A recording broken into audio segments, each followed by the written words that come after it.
magicians. Welcome to yet another Mighty Magic podcast. So today my guest is Brittany Williams, and we met in a mastermind actually, run by Lisara. I have already interviewed on this podcast. I think she's in the episodes in the 70s. You guys should really check it out. And then I hired Brittany to coach me. So anyway, if you have just joined, my name is Vangile, and I help mainly women of color heal ancestral money trauma so they can find love with their bank accounts, increase income, and live their best life. I'm also the host for the show. So without further ado, I am going to welcome our guest because I've got such a treat for you guys. Welcome, Brittany. How are you? I'm doing great. Thank you for having me. No, thank you for saying yes. And before we even jump into what you do exactly, please tell us who you are as a soul. How do you define yourself as a soul on this journey of And so life? in this journey of life, my soul is staying, seeking, and cultivating freedom.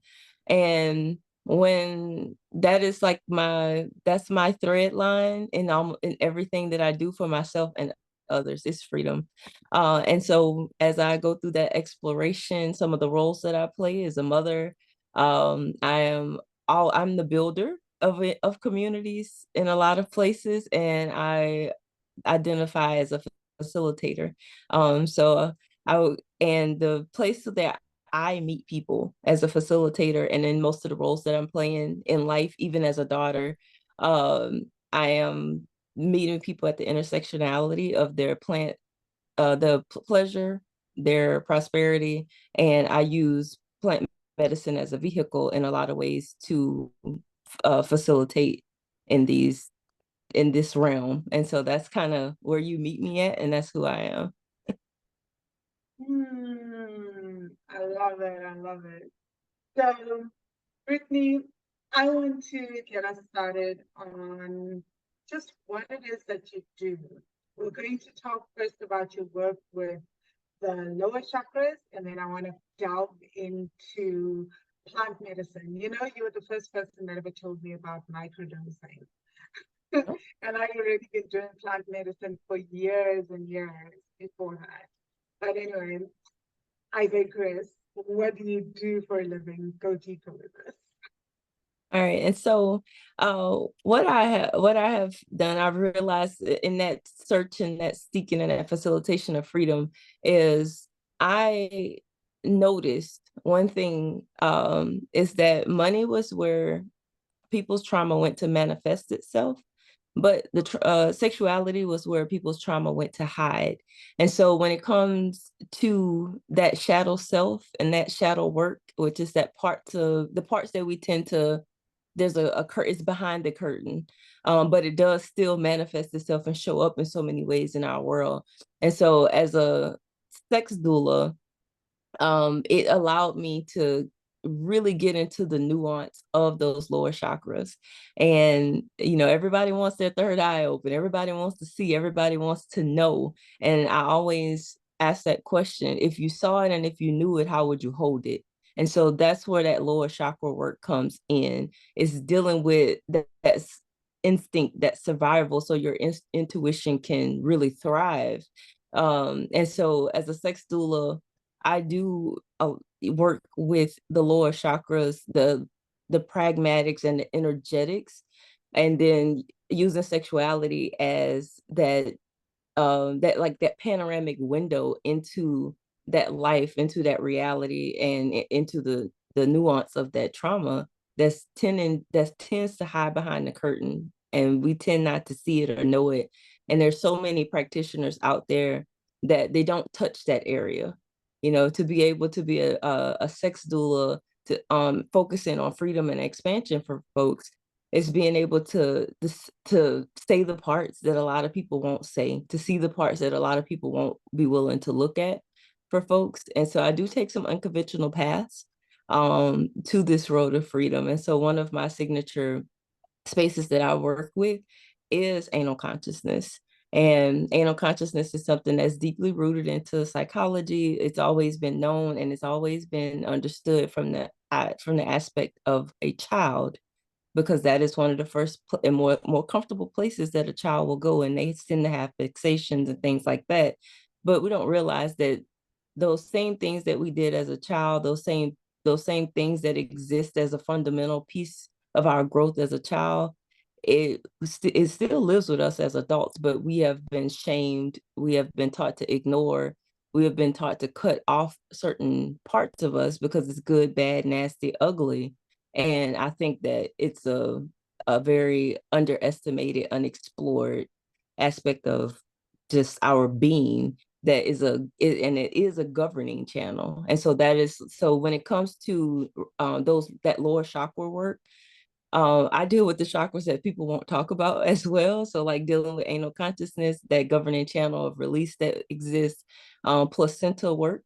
Your placenta is basically was your motherboard for your humanity as you came into this earth.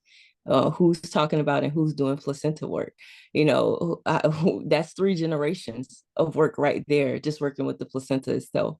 And I'm talking about in the energetic aspect.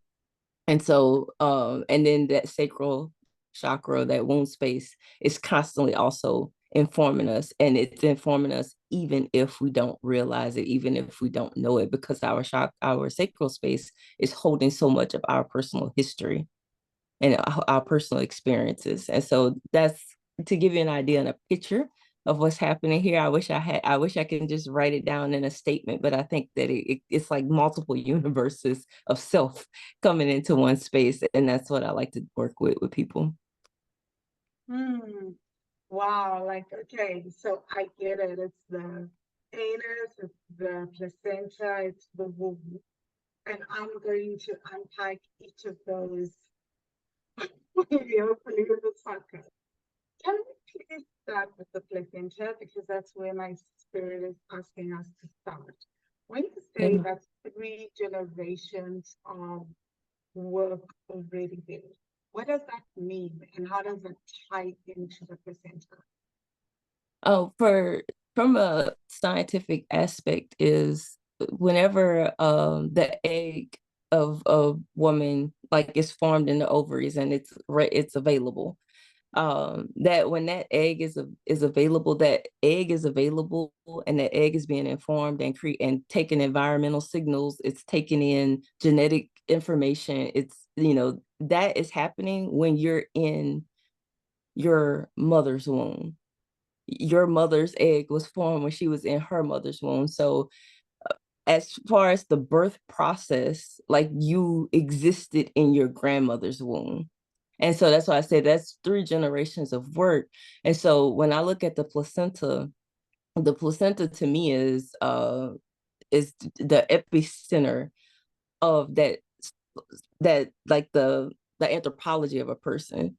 Because if you existed in your grandmother's womb and you show up in this world as it is now with all this technology and all these things, I know that for me, like my grandmother right now would be about 110. Yeah, she would. My grandmother would be maybe like 105, 110 years old right now. And so just the idea that I existed in the womb of someone who lived 100 years ago, and the experience that that person had, the injustice that that person may have experienced, the fear, the happiness, the celebration, her grief. And I was in her womb. I existed in her womb as she moved through that world.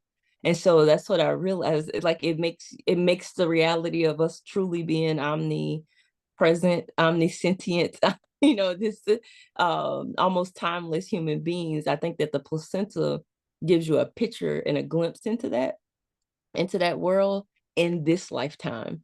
There's a lot of people who may do regressions and past life work and things like that, but I was just kind of like, there's a lot of opportunity when you start to look at the placenta. And so the placenta, you can understand that the placenta is taking up not only environmental signals, it's taking up basically the chemistry of the womb carrier as they move through life, as they eat food, the places that they go, the people who sit next to them, the interactions that they have. The placenta is constantly responding to that on a cellular level, on a chemical level, and that is what nourishes you. So that piece of that person has experienced all this life. Their development started in your grandmother's womb, and then here we are today, possibly wondering why we have certain results that don't seem to quite line up with who we are. And that's what I realized, that that placenta, if we really get into that, the intuition and the energetics of the placenta, and understanding how the anthropology of that person, the anthropology of our lineages could be influenced. And I will use something really a little bit more simple. Like for me, my health journey has felt like it's been a decade long, but I realized that I deserve to devote a decade to my health. So at one point, I was over 300 pounds. I was basically, I had had a pregnancy that almost killed me. I walked around every day at risk of like stroke level because of the blood pressure that I was carrying in my body. And I remember I was probably, even before all of that happened, when I was even at a healthy weight, I had my fibroids that I carried in my womb were so big that my doctor just had to press my stomach and count them. He would just count. He was like, you have about 5 and they're about this size, because didn't even need a scan because you can feel them. Like he was able to feel them in my wound and count them. And I wasn't even 20 years old at that time. And so when I started to get into the idea and the work of the placenta, and I was just like, I was an athlete. I didn't eat red meat. And I was like, but this is my existence right now. And I was just like, so what happens? And I remember the first place I looked was just around me. And I realized that, you know, it was a familiar food desert. I'm from a place where the food tastes really good, but it wasn't a very nourishing place. And so I was just like, just my familiar system is a food desert. The way that I watched how my mom operated, and my mom is the fixer of a family, and she will fix at the detriment of herself. And I realized, like, oh, I inherited some of these things, even though it may not be something that really aligns with who I am, and it may not be something that I desire. I was just like, I still fall into the trap. I still do it because it was taught to me. So just taking those steps to understand, like I said, the anthropology of self and the anthropology of our lineages, I start to notice. I said the energetic of that placenta led me to sit down at that time where I could count the fibroids in my womb, and I'm gaining weight. And then I think I had already had my first kid, and I was at the point where I was at my heaviest, and I was at probably at my sickest, maybe. And the oldest living person in the family at the time was my grandmother's sister. She was about 94 years old. And I remember getting an opportunity to sit down with her just at like a regular Sunday dinner or something. And she just happened to say the words, because I didn't know my grandmother very well on my mom's side. And she just mentioned, and she was just like, your grandmother and my sister are different people. And I was like, really? Because then I heard stories about my grandmother, and she was a hard woman. She was, kind of fight mean, but still very giving and care. And it's weird, because if a white person met me in the streets, they would know who I was because I look like her. And they would rave and talk about all these things, like, your grandmother saved me. I didn't know what I was gonna do. And then on the other side, in my family, my grandmother was very strict. She was very hard. She was very loving, but she really didn't play. But she also had 9 kids that she was raising, and that same woman who hugged me and talked about how beautiful I was because I looked like her, and she saved her family because she didn't know how to do anything. And my grandmother came and basically reparented her and mothered her to teach her how to be a mother.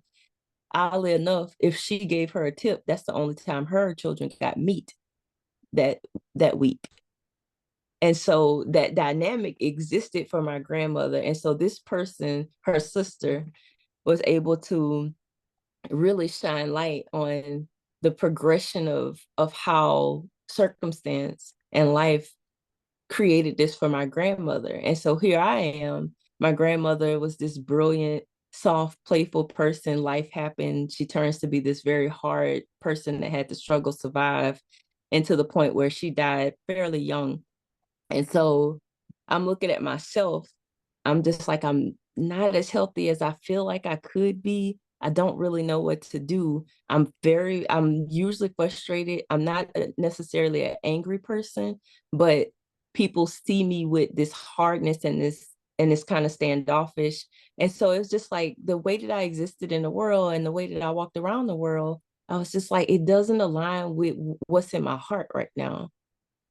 And so, but my third eye and intuition and all those things, like that wasn't going to get it for me, because I was just like, I need to go deeper, not wider, to go and figure out what's happening here.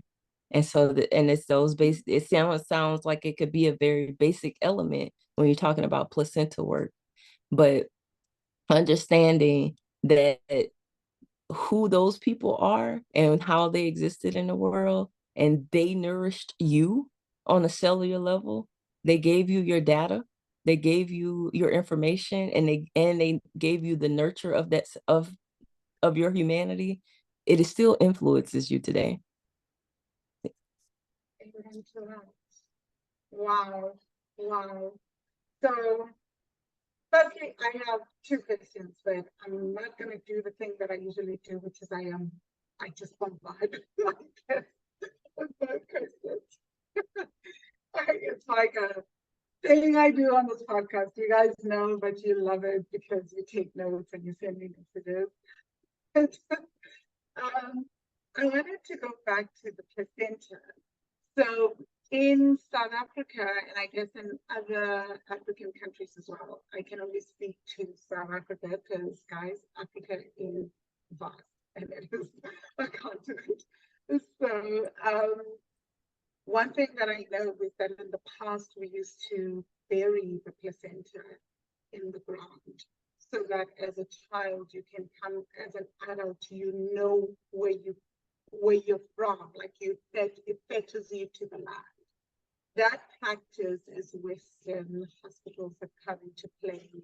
Western medicine is the one to play. Like most people don't take their placenta home anymore. They don't bury it in the ground. They don't do a lot of the rituals, but it was also used in rituals to basically ground a child, to help them who they are, to help them know who they are. So I wanted to know, how do you access the placenta if you don't have it in the ground, you're no longer fettered to the ground?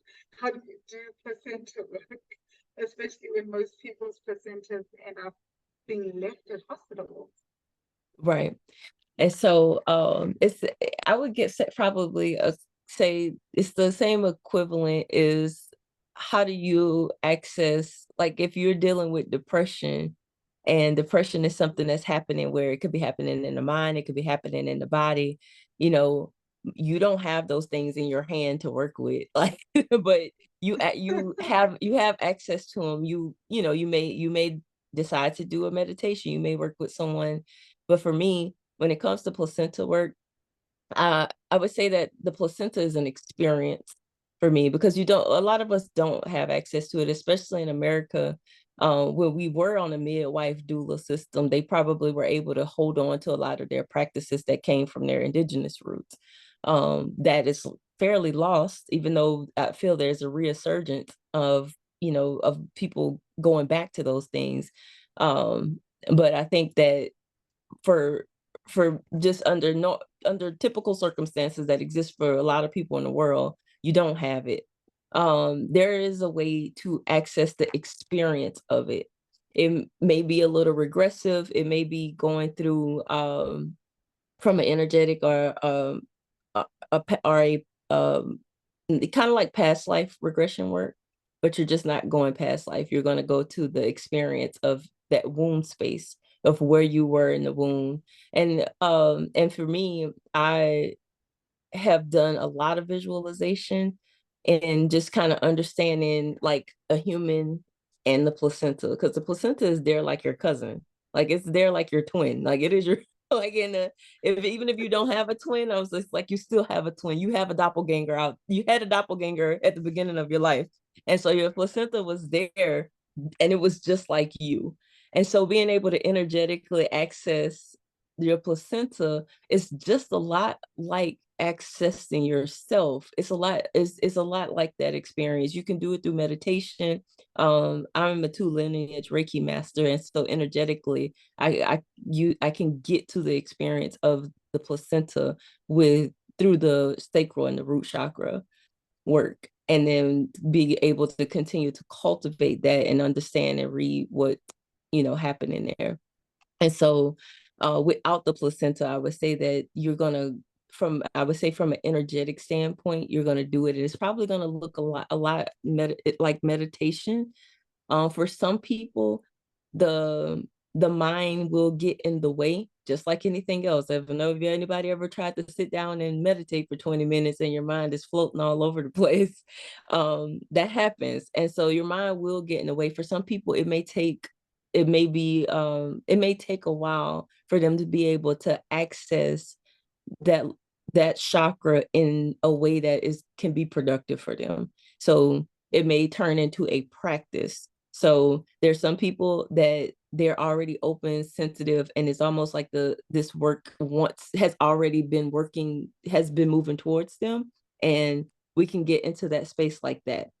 There's some people that it doesn't happen for right away. And so that may be where we start to get into maybe a placenta practice so that they could begin to kind of conceptualize and contextualize this idea and getting into that space of that right before I was born space. And there's usually a question that people ask when they're doing EMDR, EFT work, things like that. And they'll ask once you have a memory, it's like, is this memory before you were born or after you were born? And so usually if you're getting into that before you were born state, you're in that space of being able to kind of start accessing the energetics of the placenta. And so something that people That are makes sense. something that people are more familiar with, they're more familiar with cord cutting. But you don't have your ex standing in front of you for you to build for you to chop and build a wall and say goodbye to. But yet some way, somehow you still have this belief that these cords are there and they can be released. And so, and we all have been there. We've been with the boomerang days that we've been trying to get rid of for years and try.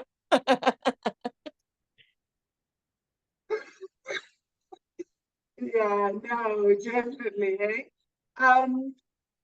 I really, really love this. I've had times when I've had to regress client sessions to their mother's womb so that we can heal certain things, because there would be literally no explanation as we explore through past lives or whatever, and then guides or ancestors come through and say, you need to go back to the womb because there was something that they sensed when they were in their mother's womb, and the one way to heal that is to regress back to that. And of course, there you can't use words because the child didn't have words. So Right. you just feeling, it's just all sensation. I love it. But yeah, one of the things as you were talking, the magic of the placenta, I've heard stories in South Africa from my grandmothers when I was young. They would talk about how the placenta is something that you put in the ground, and if a child gets lost in the wind, for example, or you don't know where they are, like let's say I'm in a different country, they could go to the spot where the placenta is being buried. And I think I've also read this from Asma Chilo on social media. Um, I will have her on the podcast soon. But she also talks about this and how they could talk to that spot where your placenta was buried. And there's the belief that like you could sense it and you could hear it. So when you're talking about the doppelganger, that somehow made me think of that. You know, I was like, that is magical. But there was that belief in our culture, which is this is something sacred. And if you planted, you can go there to call the person. If you do not know where they are and energetically, they will feel your call and they would always remember to come back to the land, you know, and come back to that spot, or they would come home or something. So very, very interesting things around just what you've just shared about the placenta being a twin. But Brittany, I wanted to actually just also backtrack to wow. I think this is going to stay with most of us. What you just said about the fibroids and the fact that the doctor could just feel them and count them.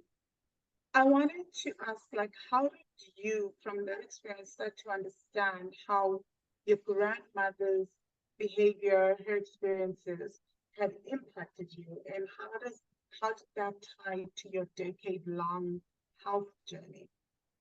Yeah. And so one of the things that I started to just ask questions, because I nobody thought that I needed it. They were never suggesting a whole lot of medical for me. I was really young, and I had this doctor, and I was just like, I don't know, I think the doctor moved or something, but because I remember getting another really great doctor after, and that doc, she was not American. She was an Indian woman, and she was a little bit older. And so she never suggested any type of like drastic, like we can do surgery. Like she never suggested anything like that. And she knew what she knew. And she said, "You're young, you can do something, you can turn this around."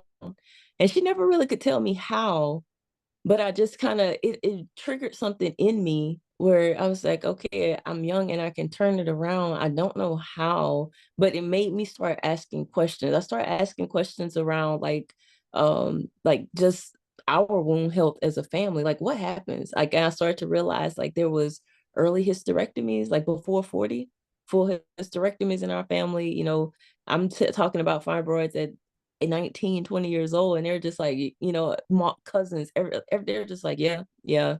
They were just like, you know, I had the stories about, they were just like, I delivered my fibroid with my last kid, you know, and they were just like, it was the size of a softball. Like my kid was 6 pounds and my fibroid was 3, you know. And like that was the kind of stories when I started to ask the questions that I was just like, oh, so I'm not alone in this. And this isn't a just me thing.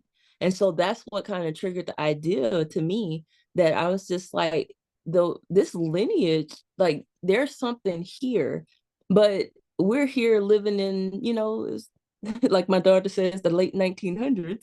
And, and I was just like, there's really no reason. I get mad every time my daughter tells me that. You lived in the late 1900s. So, so but the idea that like we have all this technology, we have all this access, but one of the common threads that I saw, because I tell you guys, I use this lower energy, this sexuality space, I use it to really unravel a lot of prosperity's pieces. And a part of prosperity, accessibility is always, it's not always about what you can afford. Sometimes it is what you it can literally get next to, because everybody who has $10,000 don't sit in the same seat. And so I started to realize that even though we have all these things around us, we have not accessed some pieces that would allow us to experience ease. We have not accessed pieces that have taken us out of certain cycles. And I'm asking questions about everything. I'm asking questions, I'm learning about our womb spaces, I'm learning about sexual health. And of course, when you start as a woman talking to other women, if you're brave enough to ask those questions, the scary parts come out. the parts that people weren't able to say anywhere else, because you were the one who were brave enough to ask that question. All of a sudden, you started, yeah, you hear about the fibroids, you hear about the hysterectomy, you hear about that stuff, and you also get the story where somebody has now relaxed in their own body enough to tell you this is the sexual abuse, the times that they had to run, hide, times that they haven't felt safe. And so I started to realize a pattern there. I was just like, these are the results of the women, but there's these untold stories of the little girl that are ranging to me. I said, so if there's an untold story of the little girl, if I'm my mama's daughter and my mom has an untold story and she can say, I've gotten some glimpses in her abuse and her unease, her dis-ease. And I was just like, I started to realize that this goes on. And so, like I told you guys, I was sat down with my grandmother's sister who, lived 50 years past where my grandmother lived. And she said that her sister and my grandmother were different people. And so sitting there understanding that, it's like, okay, now I'm going a step further. I talked about the sexuality, I talked about the wound space. I'm understanding now. I'm starting to see the secrets behind the little girl. So I'm talking to a 40-year-old woman and she's telling me about what's happening when she was 9, when she wasn't of age of consent and things like that. And it's kind of like, but there's a woman behind that little girl. And so, and I'm talking to this other woman, she's just like my sister, who I grew up as a girl. This, she wasn't like this. This is what she's grown up into. And so I got really curious about, like, so what's her story? She's not here to tell her story. I asked even more questions. And so I went down this rabbit hole of asking questions, and I realized that there's a woman behind the one, there's a little girl behind the woman, there's a story behind the little girl, there's a mother there, there's another mother there, and it keeps going on. And I just started to notice the patterns. And I was just like, we progressed in certain pieces, but our access for the most part stayed the same. The places that we went, I've understood my genealogy from the point of slavery. And so my genealogy, I have it back to the American Revolution. So that, that's pretty far back as far as America can go. I understood like the places that people traveled, and I was just like, in 400 or 500 years, those people only traveled maybe 200. They only went about 150 miles, 200 miles. And so, and that's when I started to realize, I was just like, access, it looks different. It does not matter how much we grow. It does not matter how much money they make. It doesn't matter how big their houses got. They got out of the slave quarters and they got into bigger homes and they were able to get educations and they were able to get jobs. And yet they still had these same patterns. We were still losing our wombs in less than 40 years. We were still sick. We were still having all this same thing coming up. We were still hiding in a lot of ways. And I was just like, what is the thread here is that all the resources around us, we still did not have access to the ease that would really transform how we felt and how we showed up in the world. And so that became my mission for myself personally. That's why I say people, and I apologize, I'm talking about myself so much, but the reality is that that's why you're here. Like, I'm fully hooked, and I know others are as well. Yeah.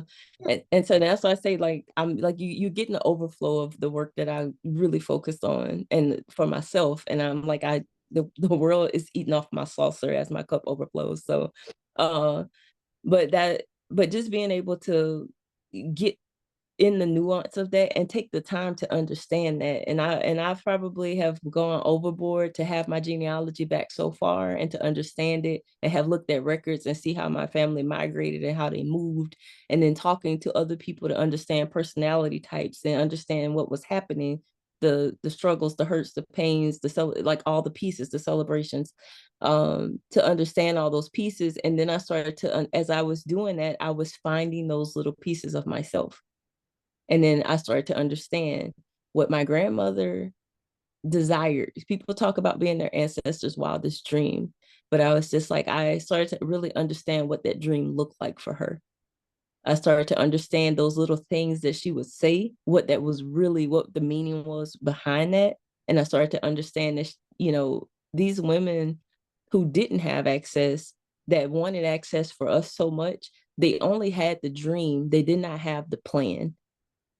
And so for me, what I'm doing currently in my life is, especially through the work that I'm doing, understanding the placenta and the lower chakras the way that I'm doing, is I'm now taking the desire in that dream space and understanding how do I leverage, how do I capitalize, how do I understand. I'm taking the dreams of my ancestors, I'm taking the desires of my ancestors, and I'm saying I'm going to be the I'm going to go through these pragmatics and these energetics so that I can find the manifestation of these things. Because I don't want to be one of those ancestors that died with the dream. I was just like, I would rather just leave some pieces here so that my lineage can start to understand how to have access, and we can build on that. You know, I actually got goosebumps.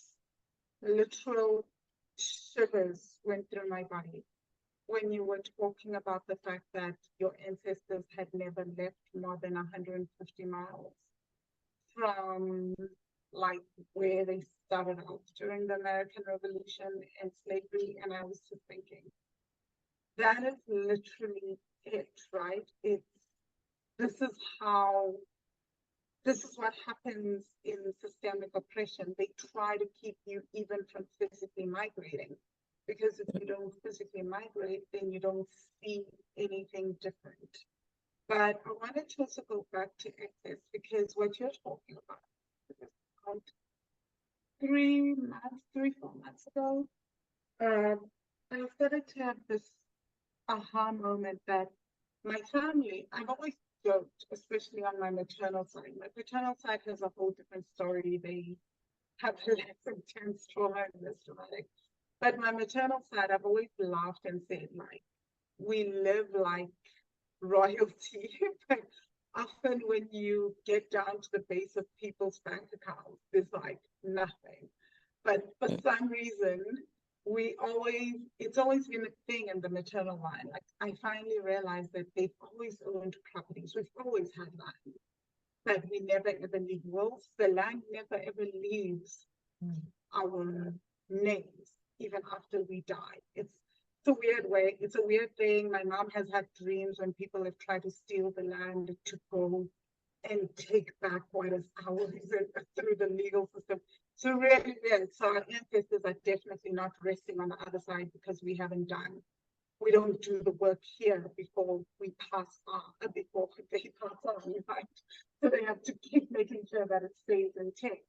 But I also noticed something. I was like, wow, a lot of those things come because of proximity. But somehow we have, through proximity to have people with wealth or riches, we still have not learned how to create our own in our maternal lineage. So that to me is the excess that you're talking about. And I don't know why I'm bringing it up, but I feel like it's so important to actually talk a bit more about that and talk about how do we in this generation access. Like, I feel like I see it, I was able to see it in meditation, even with me. And I feel like I'm the first generation to start to change that. And I'm like, wow, went to private schools, all that. This is, like I said, my maternal lineage is very interesting. Most of them very well traveled. Even in my mother's generation have done incredible things, but it just never translated. So we had proximity, but never access to that knowledge. You're right. I get that proximity piece is always like, because I was one of those people, and I can tell that my mom and my family, they understood the power of proximity. And so I was one of those kids who I was raised in, like, in America, what we would call the hood. I was raised in the hood, but I was just like, but I wasn't there a whole lot. Like they made sure that I was like really, really tucked and, right into the corner of whiteness to keep me safe enough and to not keep me exposed. And so that proximity, the power of proximity is a powerful thing. And for the longest, for a lot of Black people, that was all we could hope for. That was all we could hope for, is that we can just get in the room. Like, not at the table. Like, I know they they talk about seats at the table. Like, a lot of Black people, we weren't even worried about that damn table. We were just trying to get in the door. So, and so for the most part, proximity does have power. And I think proximity lends to a version of success. But like what you were talking about is something that's very dear to my heart, is um you might be able to make and create a lot of stuff. And I was just like, my problem and what I have seen in my family was the same thing. I was just like, you guys have land, you have this, you have that. You work for years, 40, 50 years, you work. And I was just like, only for some tax collector to come and just take it off into the wind, and I was just like, where's the acumen to hold this? And for me personally, I'm still in it. I'm telling you from something that I'm still in it. I'm still trying to figure out. I'm still figuring that out for myself. It's building the acumen to be able to hold the things that I'm accessing, because proximity was the best that probably 2 generations ago, proximity was what they were able to hope for. Access is what my mother fought for. And so now I'm here saying that I have had proximity, I have had access. The only thing that's going to change this lineage is if I figure out the acumen and what it takes to hold it, reproduce it, or and multiply it. I said that's going to be the thing that's going to happen in America. Here, we're technically 7 generations behind uh people who are able to hold that, because I know people they consider themselves working class, but if you look at they've had a grandfather that had $1 million before the Great Depression. I'm just kind of like, yeah, you're working class now, but like you guys have had something. Like, you have somewhere to go. Like, you weren't nomadic, you guys. And so we're about 7 generations behind that. And I think that the difference is, and the way to accelerate the experience, because I think Black people, we've always had to accelerate our human experiences because of the construct of society that we live in. And I think that the way that we accelerate that human experience is understanding going past access and getting into the acumen and learning how to hold it. And for me, I do correlate health, wealth, and relationship a lot. I'm just like, how I act in one place is how I act in the other. If my relationships are a mess, if you look at my bank account might be a mess too. That's always been a correlation for me. Uh, I said, if my health is a mess, you could possibly go look at my credit cards and just be like, they look about the same. And so that's one of those things, is that I had to understand that. And one of the things that I realized energetically is the way that I work with energetics, one of the things that I have realized is that I don't have the acumen, the know-how to hold any of the things that I have access to when I'm hiding.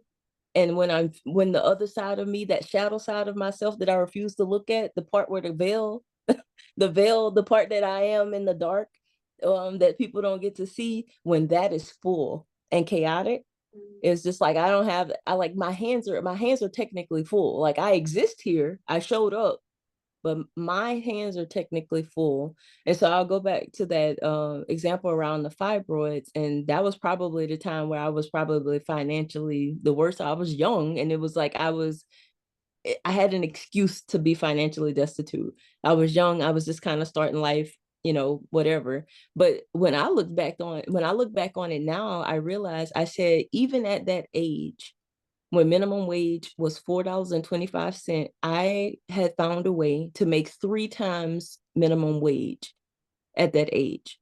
So at that age, I had already made enough money where I was paying bills at my mama's house. I I was able to give my mom closing costs on the house because for a long time we did not have a home. But when I made 18, I was like, I'm ready to leave this, but I feel better if my mom had a home. I was able to give closing costs on the home before, around that age, because I had figured those things out. I had figured out the access. I didn't have to live at the survival. I didn't necessarily have to live at survival and make the $4 and accept it.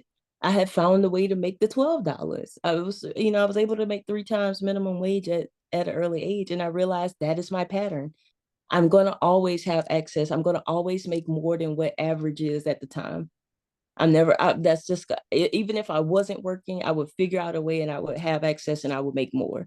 I said, but I couldn't hold on to it because all of this is chaotic and full. I have never, ever, never, ever addressed my inheritant codependency that I learned from my mom that was probably triggered by the experiences of her mom. And so my hands are full. There's nothing else for me to hold here. So I will have access and it will run straight through me because I can't hold it. I was just like, my health, because I am not sitting down, like we talked about this earlier, because I refuse to sit down and eat a decent, nourishing meal, and I'm running the street like a mongoose. I just like living unnecessary at an unnecessary speed. I was just like, my hands are full and it's chaotic. There's nothing for me to hold here because even if I did get it, I'm probably going to run myself into the ground so far that I'm gonna end up spending it on medical bills anyway. And so those are the pieces that I had to realize that the proximity has power, access is kind of like power graduated, and I was just like, and then the acumen is me getting a PhD in myself, me becoming a doctoral level awareness of myself and my lineage so that I can begin to unravel and undo some of these pieces. And it's not a save the world, save the family situation. And I have to say, I was like, as crazy as this may sound, I have no interest in saving the world and making the world a better place because I realize that's an impossible task. I say, but I am all about saving Brittany and making the experience of Brittany a better experience every freaking day, every day. And I was just like, and if it translates to something bigger, congratulations, you're welcome. But the reality is the only way that those two little faces that look at me and call me mama, the only way that something changes for them is if I can demonstrate it. They can't do something that they haven't seen demonstrated. And so that's why it's so important to me to understand the acumen of being able to hold things, to be able, we get into the nuance in my household around really weird things, like sitting down and just chewing your food. And I believe that is a act and a practice of prosperity. Is to sit, make sure that my daughters are able to sit down and chew. Because in reality, I had to realize that as a kid, that wasn't a thing that I was just gobbling up shit. Like, of course, I got the 300 pounds. I had never actually felt satisfied.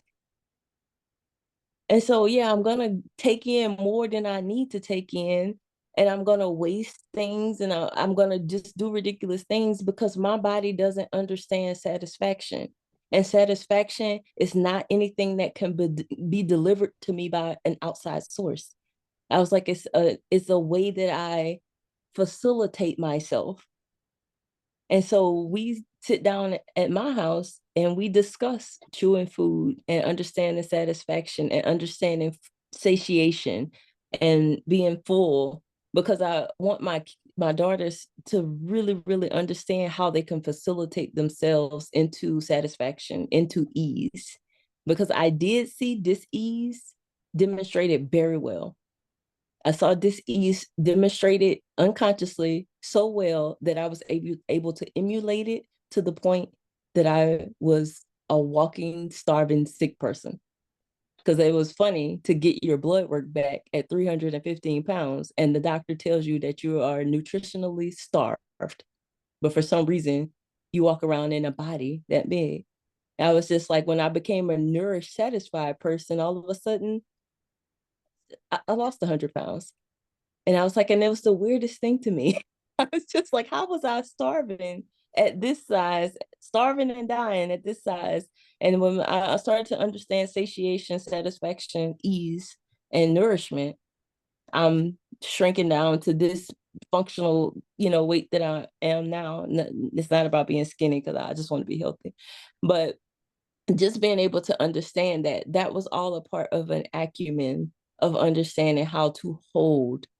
You can understand how to have, you can understand how to hold things. And then I think that the next phase, and my children may run off with it, they may start to understand how to grow better than I was able to grow because they had something to hold on to.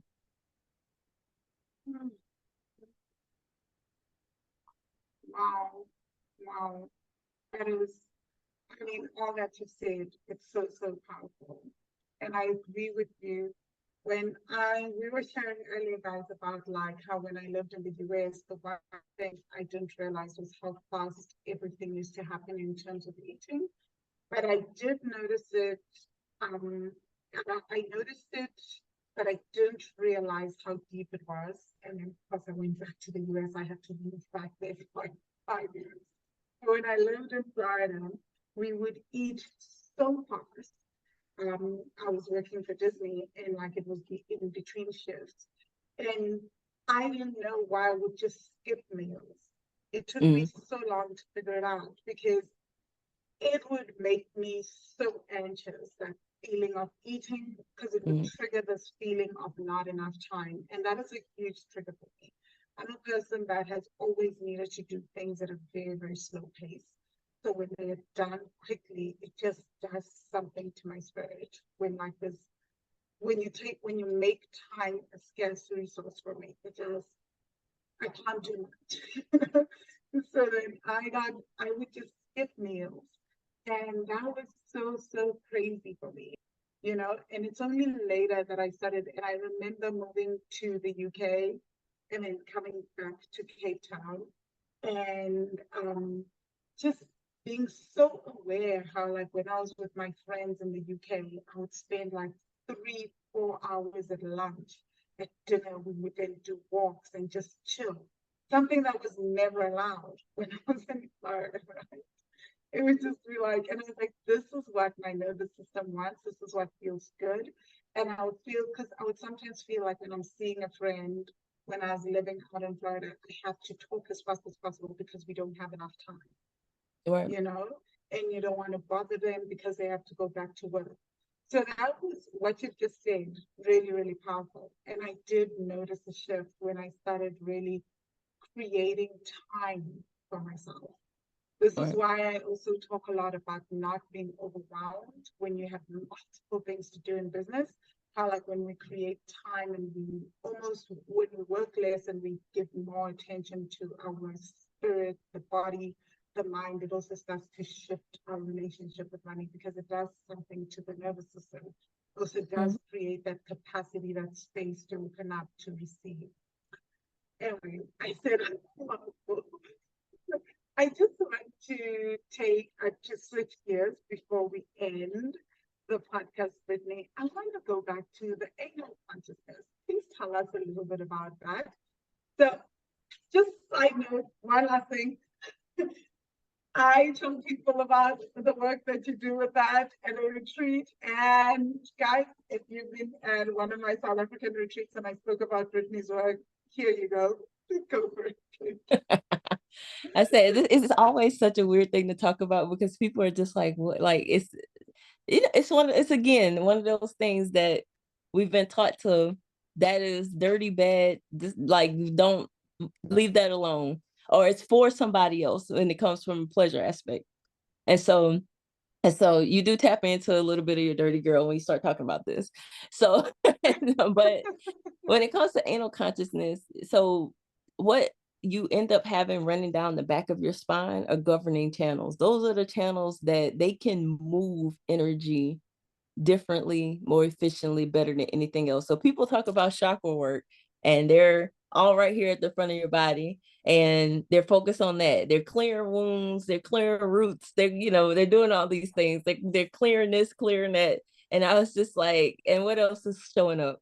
Like, you're gonna clear it to do what? You're gonna clear it to bring the same thing back. You got to do this again. And so y'all ain't gonna never finish healing. Y'all gonna be full-time heal. Y'all gonna be healing full-time for the rest of your life. You know, you're not gonna get and people get stuck in that loop all the time. I am one of those facilitators and practitioners that I will work myself out of a job, because you probably won't, like, when you don't need to stay with me forever. Though you might come back, but you're not gonna keep doing. You're not gonna stay in the cycle. And one of the reasons is because focusing on governing channels, they're running down your spine, and we have a we want to clear and release all these things. We have all these blocks, and these things that are just stopping us from being our authentic self and who we want to be. And the reality is, I was just like, you have a built-in release system. It's physiology, it's energetics.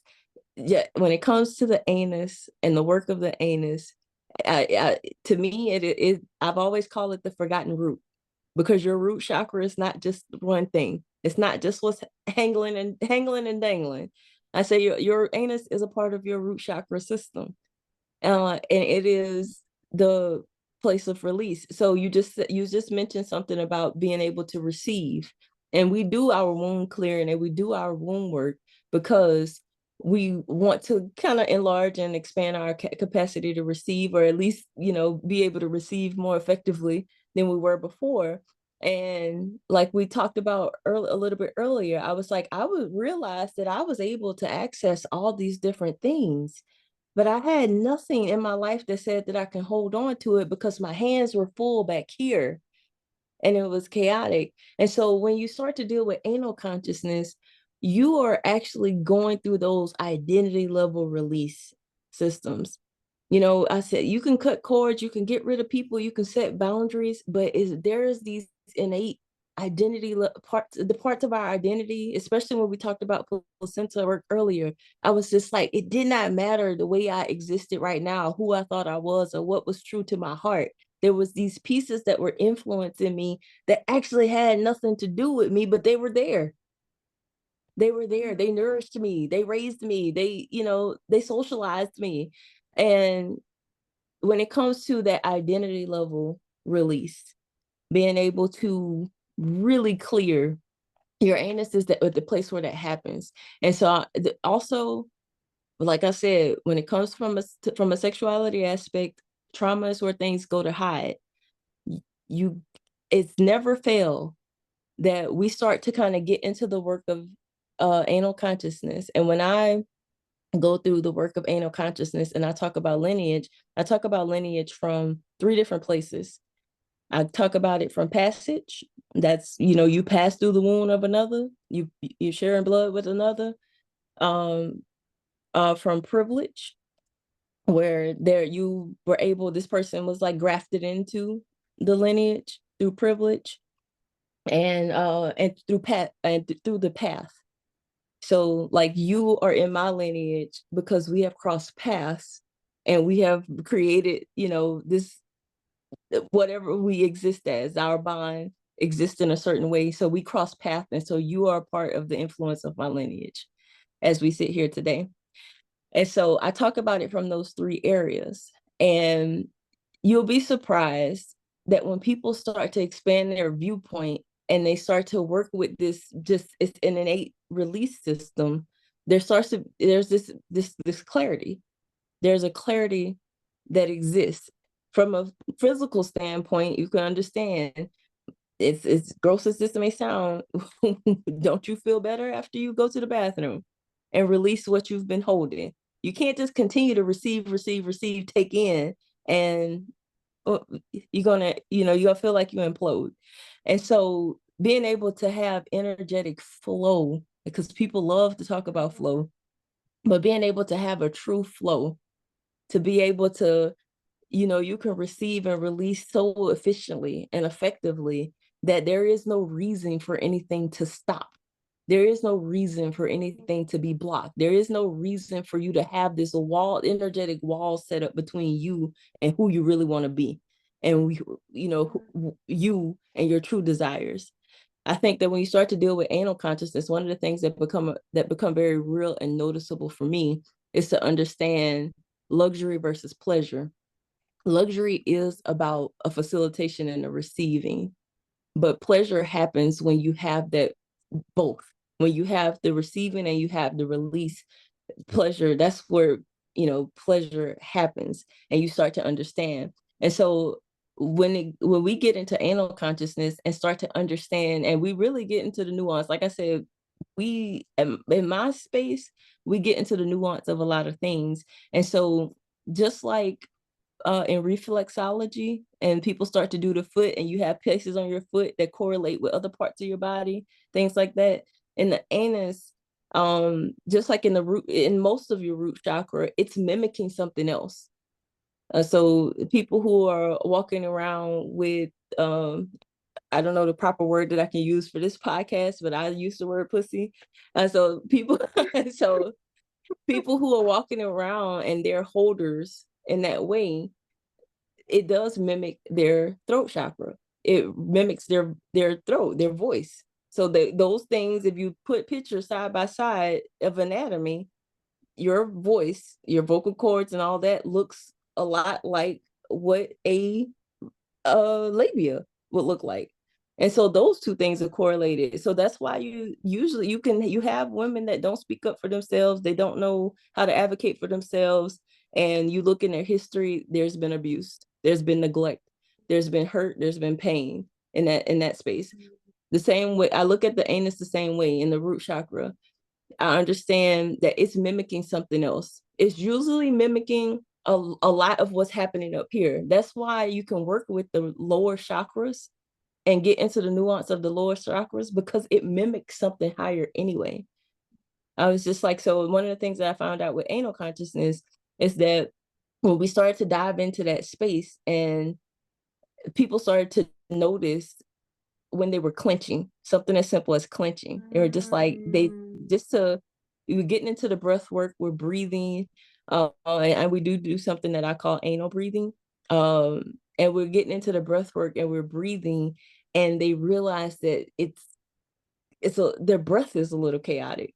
And I was just like, loosen your jaw. When they loosen their jawline, I'm like, open your mouth. If you open your mouth, they start to realize how they relax. Their hips become a little bit wider, they sink a little bit deeper, and they realize that they're, from an anal consciousness space, they're not clenching their anus as much. And so that is the difference for me, and someone being able to understand their own pleasure, because we do use a butt plug as a tool in that work as well. And it's not for everybody. It really isn't for everybody. We go through the proper way of using a butt plug, insertion, releasing, all those things, and how it can lend to the sexuality space. But we're using it in a very exploratory way, where we can kind of start to understand ourselves from this space. And whenever I'm doing work around anal consciousness or any root work with someone, any pleasure work with someone, what's happening is it's a very self-centered experience. And that word may be a little jarring for some people, but you have to understand that as women in this world, and that we live in a patriarchal society, you were just taught and socialized that pleasure, sexuality, it really had very little to do with you outside of what you can serve. And being able to really shift that view of self out of continuous serving, because usually we want to receive so much, because we have so much responsibility to give to someone else somewhere. And the idea of releasing anything is fearful, because what are we going to have left for ourselves? I have such a responsibility to serve. I'm scared to release anything, because I'm not going to have anything left if I do. And you find out that you're walking around, your anus is clenched, your jawline is clenched, you're stressed, you have tension in your neck, you probably have headaches often, and you're probably extremely constipated. I said, because you are clenching, holding, your whole body is trying to hold on to whatever it can, because you have such a responsibility to give everything out to everybody. Again, wondering why we can't hold anything. Because our flow system is just all chaotic. And so going to anal consciousness, it lets us explore not only just the pleasure aspect, it lets us explore the story of our lineages. It allows us to tell the truth and be more honest with ourselves. And especially in the space where you did not have permission to be so honest. If you were raised in a house where nothing leaves these four walls, you don't tell my business, you don't do that, you were taught to clench and shut up, bite down, tighten up, don't share, don't let anybody see you. And if you hurt, and if you're in pain, or if you're in grief, or you're in dissatisfaction, you better pretend. And so being able to go to the place of anal consciousness and be able to explore what's there and allow ourselves to deal with that channel, that is a natural release. If it gets any attention, it's so excited. It's so excited to that's a governing channel that if you even think about it, it's just like, oh, somebody realizes I'm here, and it gives you a chance to relax a little bit. And so, being able to just get into that space and understand that, I do say this often, especially when I'm dealing with people and doing the anal work.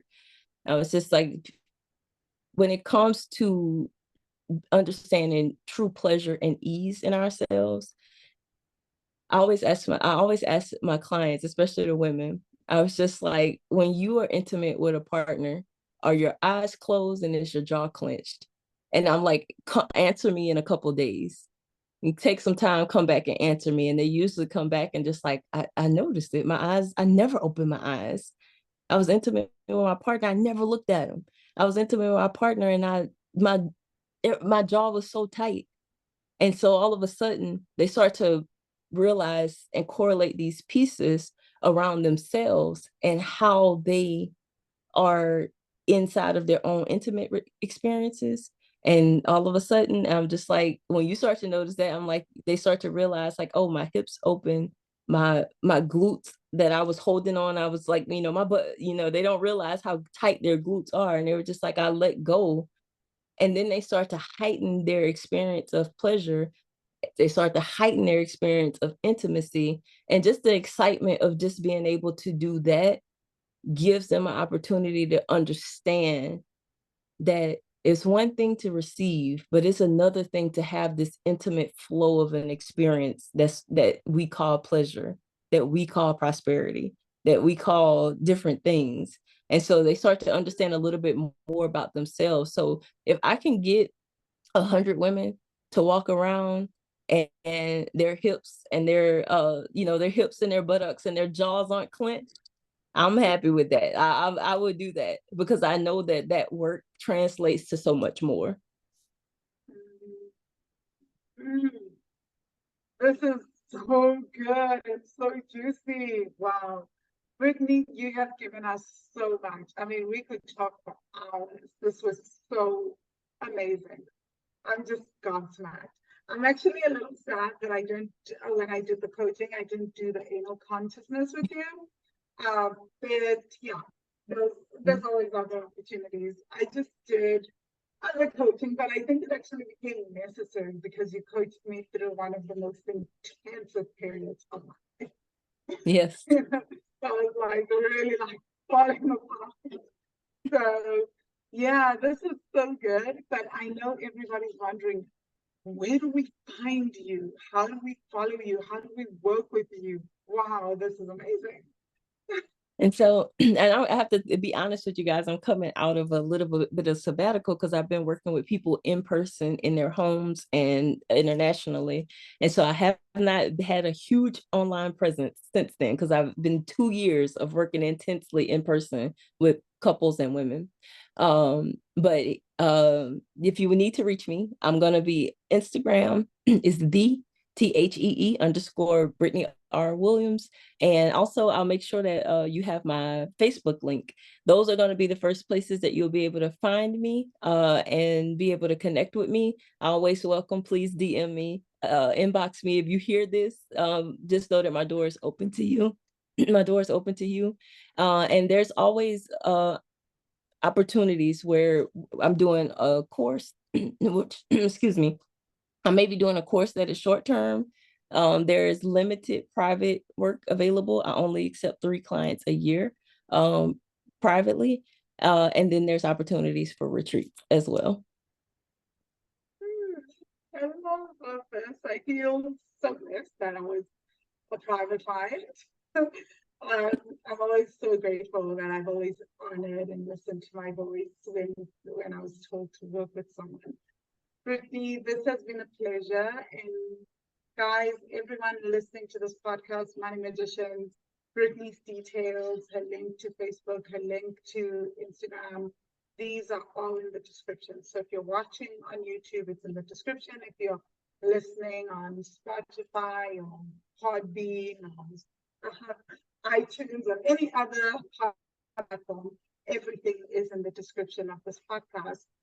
And as usual, if you guys found this helpful, please leave us a comment on YouTube. If you are loving this, send this podcast episode to your family, your friends, share with your people. This is so, so powerful. Somebody needs to hear it. I doubt that, like, I want to say doubt, but I'm pretty sure a lot of people would love to hear about placenta work, a lot of women. They'd like to hear a lot more about the anal consciousness. So definitely share this. If you're loving the podcast, also leave us a review, please. Leave us a review on Apple, leave us a review on Spotify. Makes it easier for me to get guests like Brittany who are willing to come on here and openly share their knowledge, right? So the more reviews we have, the more legit it looks. People can see that, no, this is a legit platform, podcast rather. And of course, if you're wanting to work through your ancestral money trauma, there's always the 7-day tapping into ancestral money wisdom training. It's a free training. The link is in the description. And if you want to work with me one-on-one, please just reach out. If I still have space when this podcast airs, it's great, but otherwise I'll put you on the waiting list, or we can talk about other ways that you can work with me, right? So definitely check out the link in the comments, in the description as well, and feel free to DM me, message me if you're on my mailing list. Brittany, thank you so much. This has been a pleasure. Thank you very much. I'm so grateful for you and your community. Thank you. Money Magicians, until next time, I'll see you in the next podcast episode.